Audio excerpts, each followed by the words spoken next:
ભાવનગર ખાતે ગઈકાલે bank of બરોડાના manager મારફતે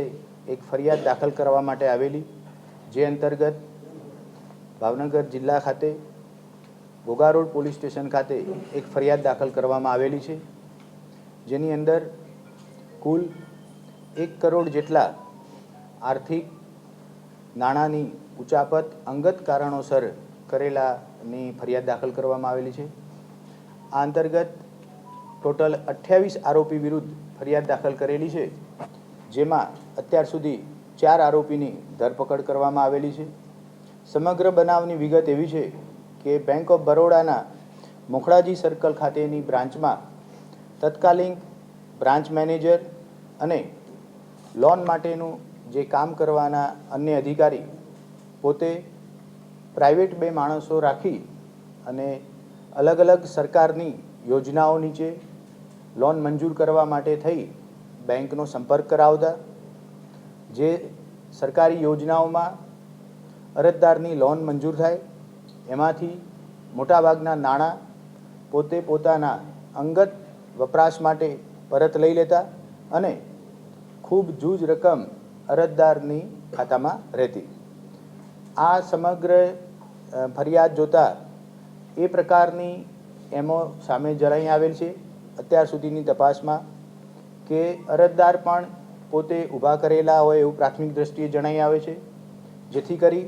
પોતાના લઘુ ઉદ્યોગ માટે થઈ તે એપ્લિકેશન આપે, કોઈપણ પ્રકારની લોન મંજૂર કરતાં પહેલાં પ્રી અને પોસ્ટ જે એસઓપી અનુસરવાની હોય છે એ એસઓપી પૂરેપૂરી અનુસરી નહીં અને લોન મંજૂર કરવામાં આવતી। સમગ્ર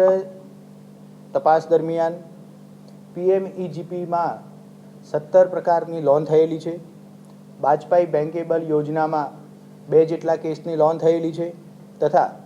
પ્રધાનમંત્રી મુદ્રા યોજનામાં 5 જેટલી અલગ અલગ રકમની લોન થયેલી છે।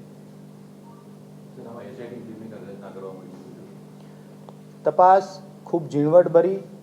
કરવી પડે એ પ્રકારનો ગુનો દાખલ થયેલો છે। સરકારી બેંક સાથે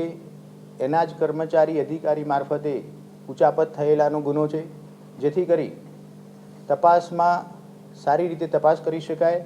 તમામ આરોપી સુધી પહોંચી શકાય એટલા માટે એક એસઆઈટીની રચના કરવામાં આવેલી છે, જેમાં પીઆઈ જે.કે. ડામોર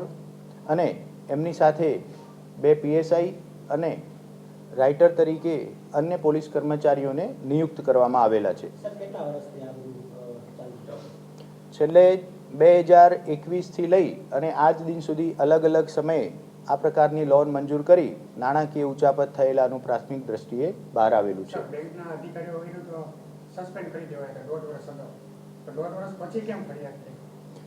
અત્યાર સુધી એ લોકોની ઇન્ટરનલ ઇન્ક્વાયરી કોઈ ચાલતી હતી,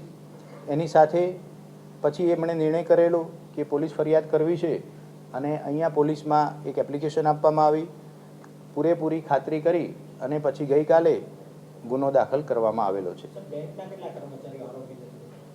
અત્યારે હાલ બેંકના